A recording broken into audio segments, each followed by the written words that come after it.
Two. I recently got a very thoughtful email from a regular viewer who said, look, I get it. Islam really is a threat.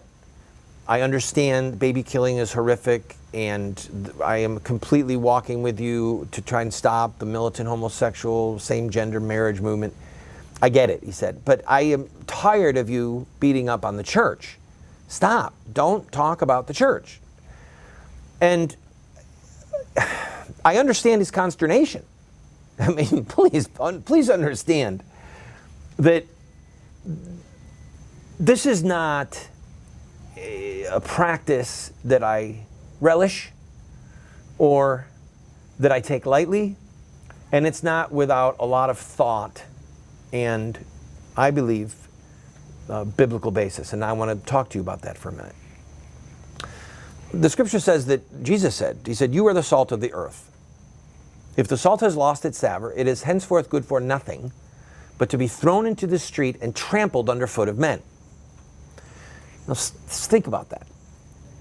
Right now, we're watching the Obama administration try and trample us on a number of levels. Marriage, pro-life movement, trying to force people to pay for drugs through Obamacare, drugs that murder the innocent. All right? This is an evil presidency. And we're Christians, we're starting to endure a little bit of hardship, a little bit of persecution. Nothing like happened in the Roman Empire or this happening in China or in the former Soviet Union. So let's, or in Islamic countries. So let's be careful how much we whine, okay? But if judgment is coming, if we are trampled underfoot of men, whose fault is it? Jesus said, you're the salt of the earth. And if the salt has lost its savor, it's henceforth good for nothing. And it's thrown into the street and trampled underfoot of men. We and our sacred principles and our beliefs are being trampled, not because Satan is so powerful, but because we're the salt that's lost its savor. And that is largely due to our religious leaders. Our evangelical and our Roman Catholic leaders have helped pave the way for us to be trampled underfoot of men. How is that, Randall? How are they paving the way? When's the last time you heard in your pulpit, where you go to church, your lectern, when's the last time you heard a sermon decrying the crime of child killing?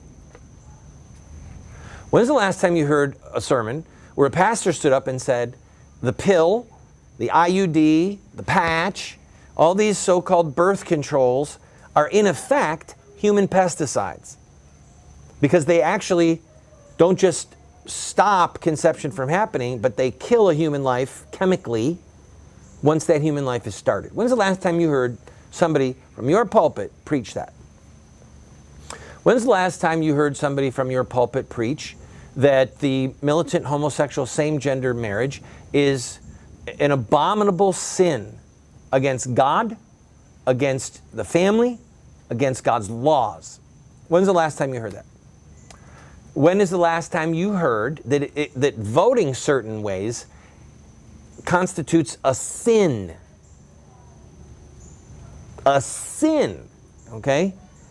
If you vote to put someone in office knowing that they are going to murder babies, okay? And you do it because they're part of my party, or I agree with them on economic issues, or whatever it is, all right?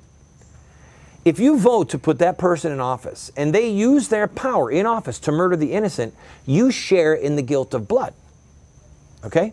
When's the last time you heard a sermon from your pulpit saying that? Most of the viewers have either seldom or never heard a sermon like that. So when I say to you that our religious leaders have helped us be the salt that has lost its savor, so that we and our sacred principles are being trampled underfoot, we have ourselves to blame. But maybe more focused is we have Christian leaders, Christian denominations to blame. I think that the simple, most glaring case that I can give you is something that I'll tell you in the next section.